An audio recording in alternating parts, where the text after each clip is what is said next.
What the African inhabitants might think of this colonial carve-up was never asked.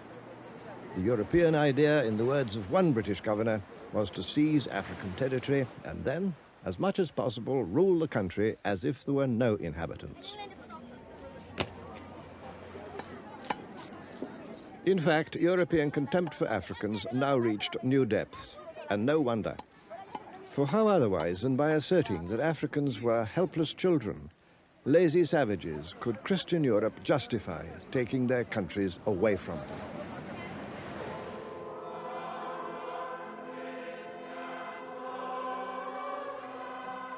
The helpless children, meanwhile, sang their own version of a famous hymn. Onward, Christian soldiers, into heathen lands, prayer books in your pockets, rifles in your hands. Take the happy tidings where trade can be done. Spread the peaceful gospel with the Gatling gun. The European invasions were widely resisted. Conquest was never easy. And sometimes, as these old drawings and photographs testify, conquest led to a ruthless killing that later generations would prefer to forget.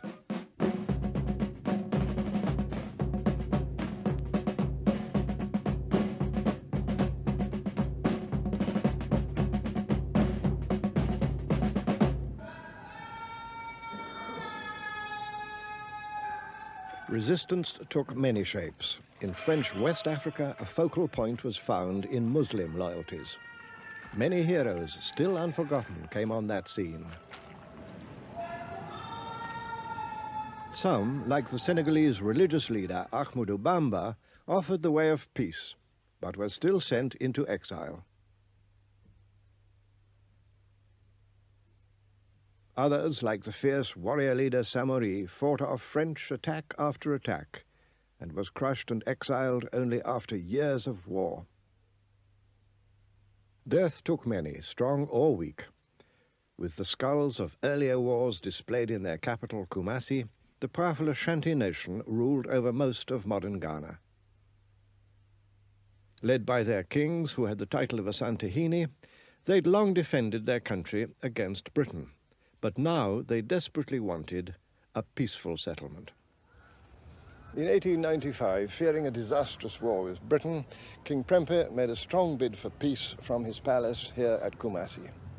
He offered the British the right to establish in Ashanti a chartered company with all the concessions, the privilege that such a company could possibly desire.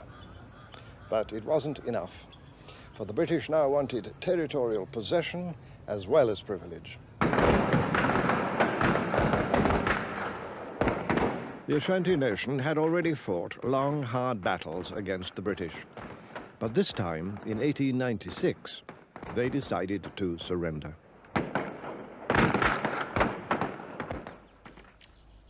In a ceremony of deliberate humiliation, the king was made to kiss the British commander's boot and then sent into exile.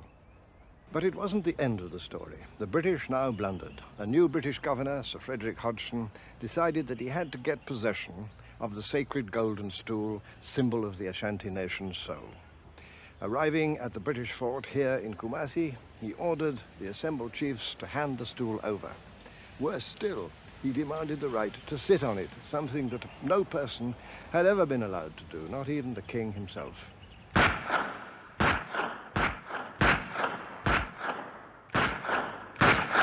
To Hodgson's final insult, the Ashanti replied with war.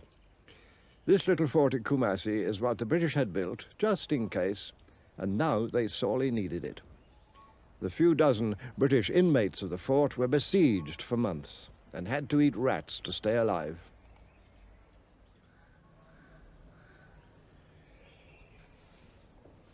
Hodgson's act of folly had exacted a bitter price. Efforts to send in relief from the coast were repeatedly frustrated by Ashanti resistance, until finally the governor and his wife got away to the coast and the absurd but tragic affair could be closed. This ended war between Britain and Ashanti, and a year later, in 1901, the British quietly annexed the country, which became part of the colony of the Gold Coast. All over